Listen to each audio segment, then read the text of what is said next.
নমস্কাৰ বন্ধুসকল, আজি মই এটা অদ্ভুত কথালৈ আপোনালোকৰ ওচৰত আহিছো।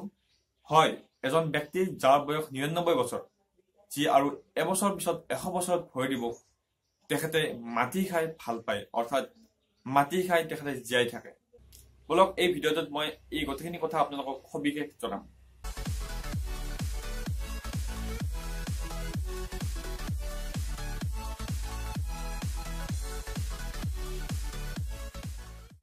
ঝাৰখণ্ডৰ সাহেবগঞ্জ ডিষ্ট্ৰিক্টৰ এইজন ব্যক্তিয়ে প্ৰতিদিনে 1 কেজি মাটি খায় আৰু এটা সুস্থ সবল দেহ লৈ জীয়াই আছে।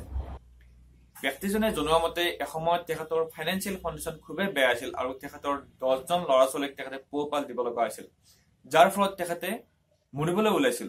কিন্তু অৱশেষত তেখেতে মাটি খায় আৰু মাটি খোৱা কামটো তেখেতে এটা অভ্যাসত পৰিণত কৰে। বৰ্তমান তেখেতৰ এইটো এডিকশ্যন, অৰ্থাৎ মাটি নাখালে তেখেতে জীয়াই থাকিব নোৱাৰে। বৰ্তমান তেখেতৰ পৰিয়ালৰ সকলোবিলাক সদস্যই তেখেতক মাটি খোৱাৰ পৰা বাধা দিয়ে যদিও তেখেতে মাটি নোখোৱাকৈ থাকিব নোৱাৰে, কাৰণ এইটো তেখেতৰ এতিয়া এডিকশ্যন হৈ গৈছে।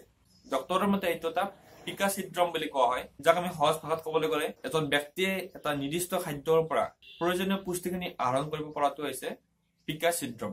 তেখেতৰ এই অদ্ভুত কাণ্ডৰ কাৰণে বিহাৰৰ চবৰ কৃষি বিদ্যালয়ে তেখেতক পুৰস্কৃত কৰে। সঁচাকৈ এটা অদ্ভুত কৰ্ম, কিয়নো সকলোৱে এনেকুৱা কাম কৰিব নোৱাৰে। গতিকে বন্ধুসকল, যদিহে আপুনি মোৰ এই ভিডিঅ'টো ভাল পাইছে তেতিয়াহ'লে প্লিজ লাইক কৰক আৰু মোৰ এই চেনেলটো ছাবস্ক্ৰাইব কৰিবলৈ নাপাহৰিব, কিয়নো মই এনেকুৱা বিভিন্ন ধৰণৰ ভিডিঅ' লৈ আহি থাকিম আপোনালোকৰ মাজলৈ। গতিকে আজিলৈ ধন্যবাদ।